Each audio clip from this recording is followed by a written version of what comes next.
There is a kind of weariness that can't be seen in the mirror, yet quietly eats away at you from within. It isn't born only from work, responsibilities, or the demands of modern life. It emerges when the soul begins to tighten inside a rhythm that was never meant for it, when an awakened man tries to survive in a world determined to keep him asleep.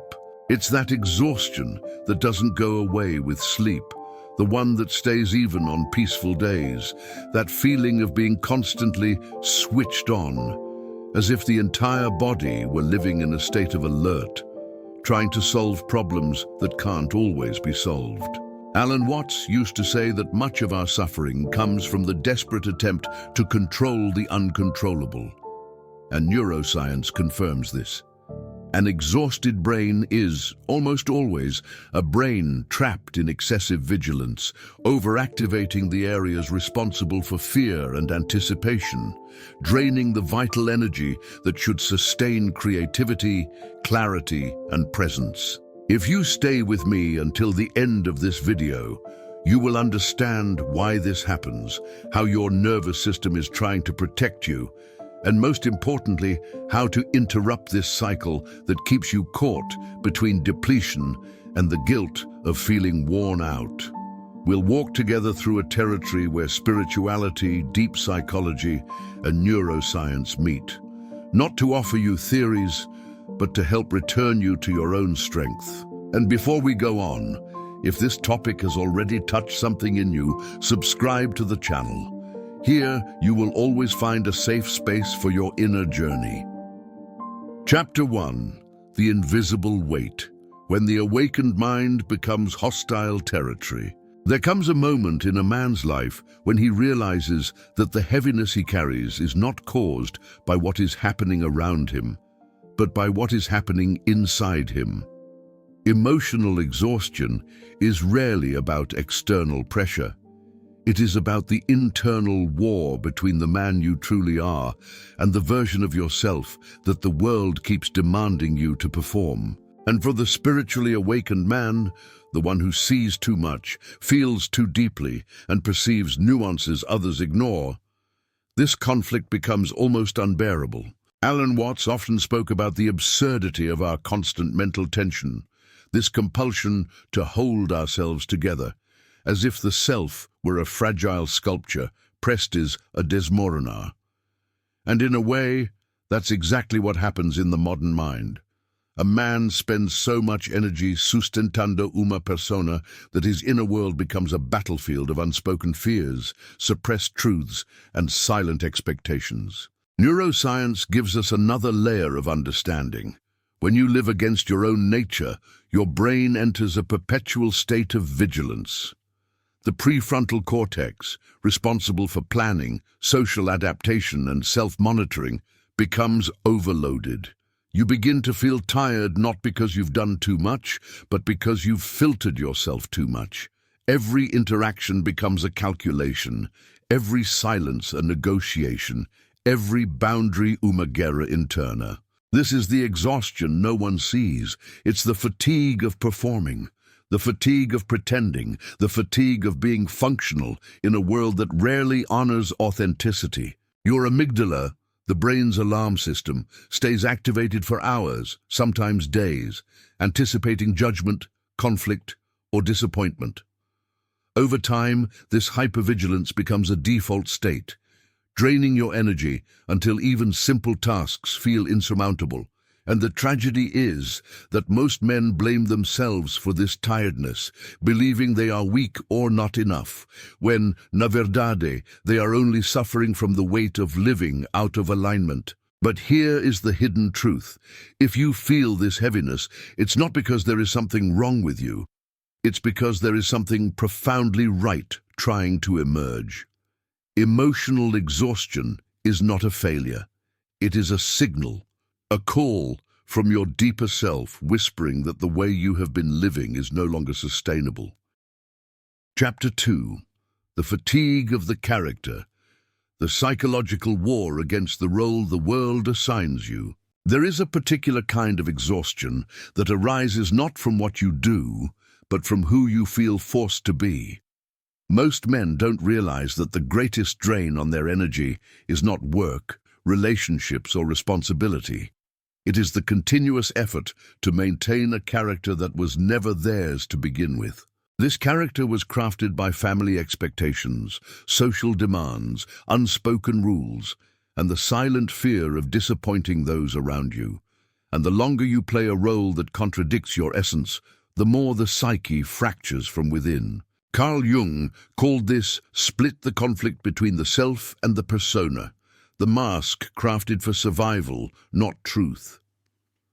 Alan Watts echoed this when he said that society teaches us to behave like actors who have forgotten their acting. We identify so deeply with our roles that we mistake them for who we are, and the body pays the price for this forgetting. Neuroscience explains why this becomes unsustainable. When you live through a character, your brain's default mode network, the system responsible for identity, introspection, and self-story, becomes strained. You're constantly editing yourself, anticipating reactions, modulating tone, adjusting posture, shrinking or expanding, depending on the audience.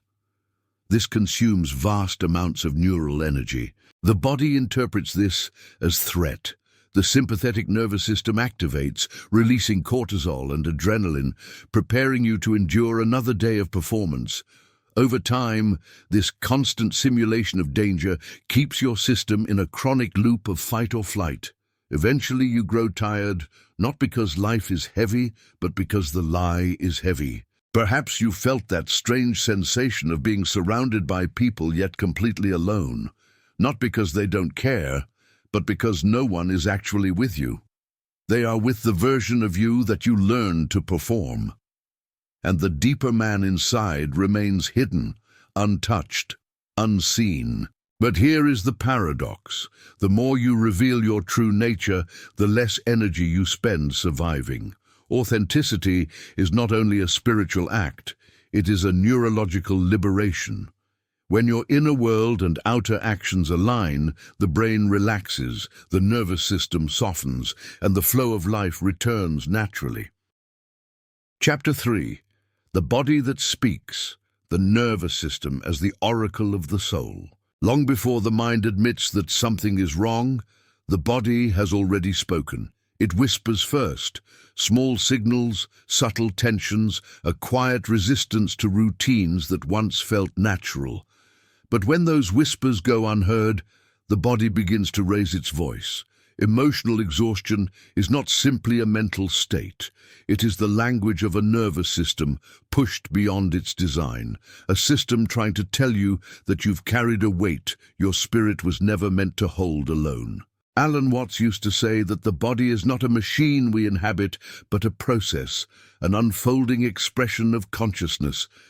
And when the rhythm of that process becomes distorted, when life stops flowing and begins grinding, the body becomes the first prophet of imbalance. Neuroscience translates this spiritual truth into physiological terms. Much of emotional exhaustion is rooted in a dysregulated autonomic nervous system, the hidden network that determines whether you feel safe, connected, grounded, or overwhelmed, defensive, and depleted. When you live in chronic stress, the sympathetic branch, the fight-or-flight system, stays constantly activated.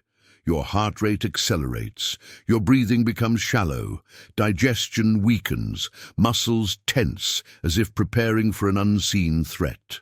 And the vagus nerve, the great river of calm that runs through your body, becomes constricted.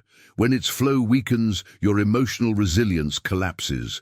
You become sensitive to small stimuli, irritable without purpose, and unable to access the states of rest, creativity, and presence that once felt natural.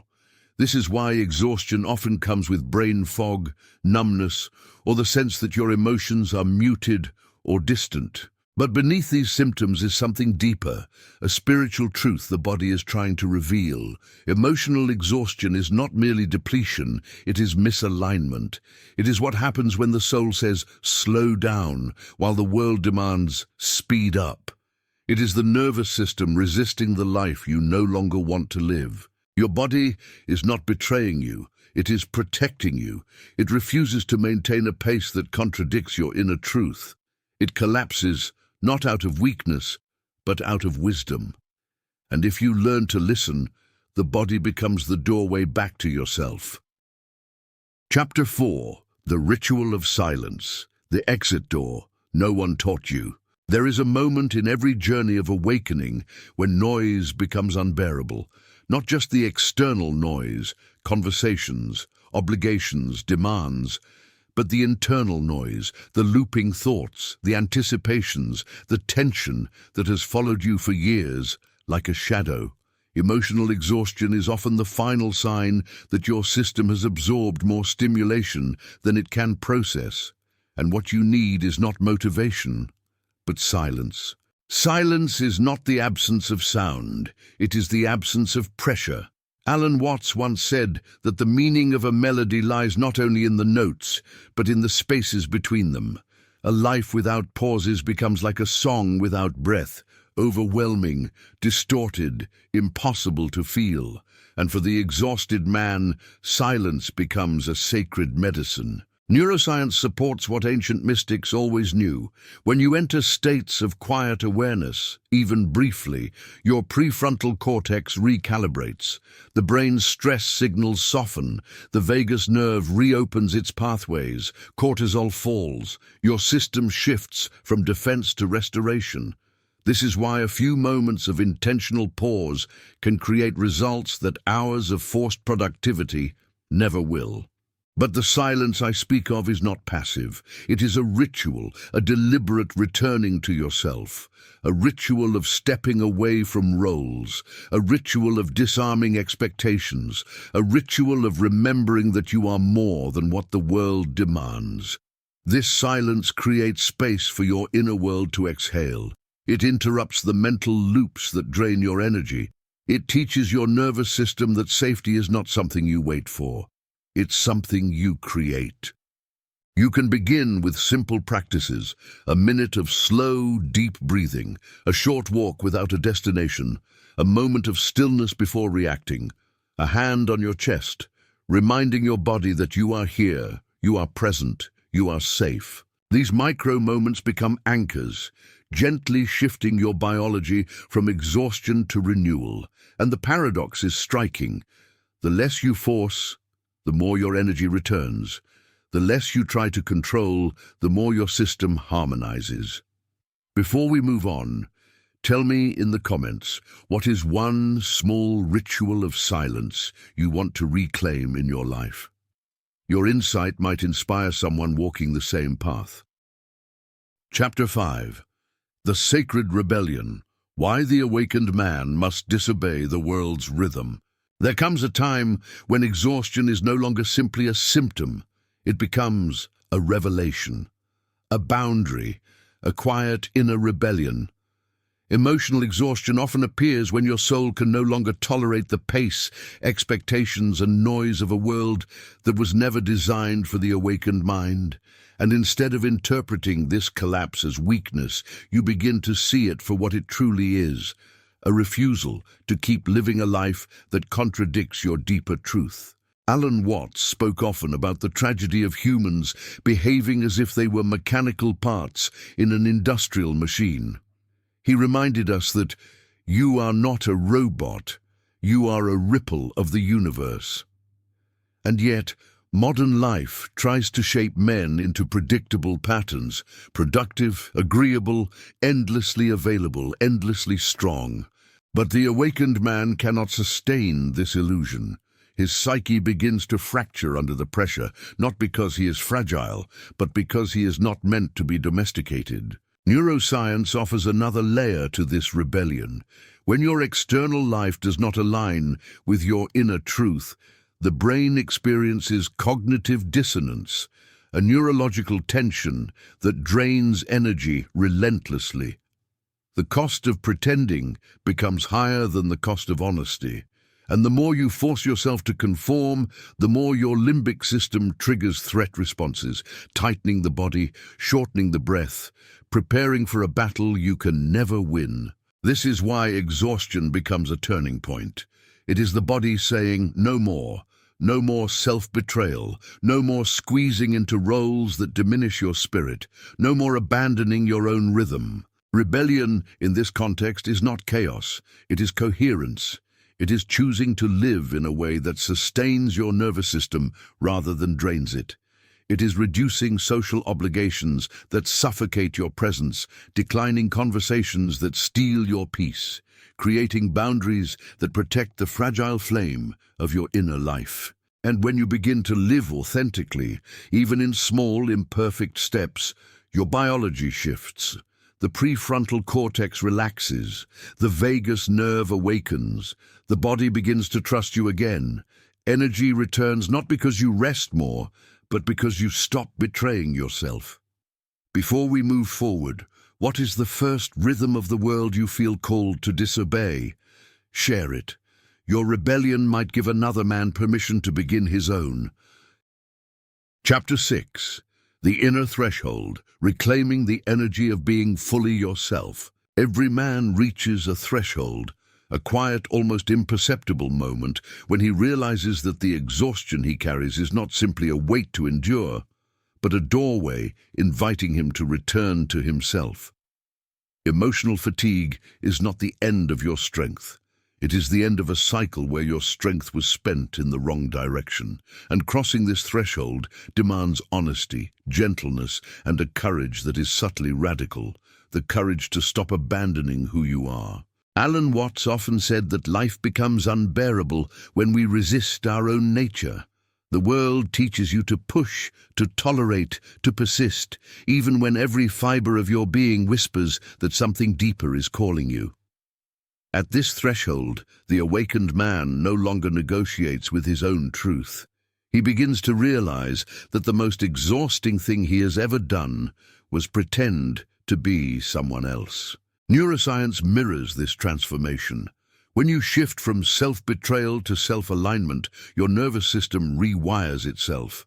The brain reduces its need for vigilance, the amygdala quiets, the prefrontal cortex lightens its workload. Energy that was once spent suppressing emotions, censoring impulses, and managing internal conflict becomes available again. This is not mystical. It is biological liberation. You begin to feel your breath deepen, your body soften. Your decisions become clearer because they emerge from coherence, not fear. You stop overthinking because your mind no longer has to defend a false life. This is the moment when presence returns, not as a practice, but as a natural state. And yet, crossing this inner threshold requires letting go of identities that once felt safe. The provider who never rests, the strong one who never breaks, the agreeable one who never says no, the responsible one who carries what others refuse to hold. When these masks fall away, there is grief, but also profound relief. You are no longer performing.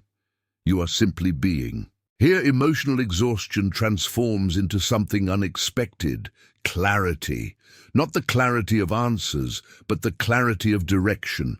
Not the clarity of certainty, but the clarity of authenticity. Before we move to the conclusion, share one insight that landed for you so far. Your reflection may be the exact message another man needs to hear today.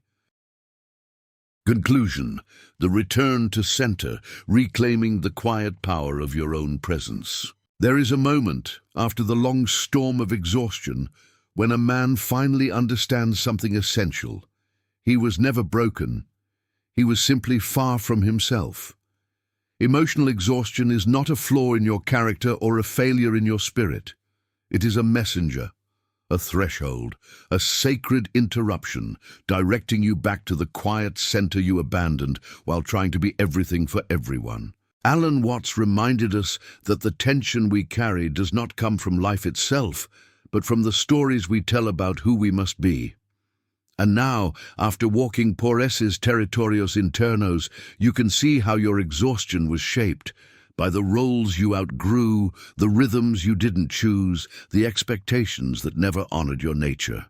There is nothing wrong with you. There is something profoundly right trying to emerge. Neuroscience reveals what the spirit already knows. When you stop performing and start listening to your own truth, the nervous system reorganizes. Safety returns, energy returns, presence returns.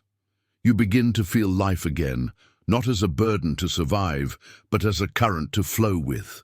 This is not the recovery of your old self. It is the awakening of the man beneath the fatigue. And now, the path forward becomes simple. Slow down enough to hear your inner voice. Rest often enough to rebuild trust with your body. Say no boldly enough to protect your center. Live honestly enough that your nervous system no longer needs to defend you. If this journey spoke to you, share your experience below. Your words may guide someone walking in silence. And if you want to continue explorando seu mundo interior con profundidade, subscribe to Inner Sanctuary. This space exists to remind you that you never walk this path alone.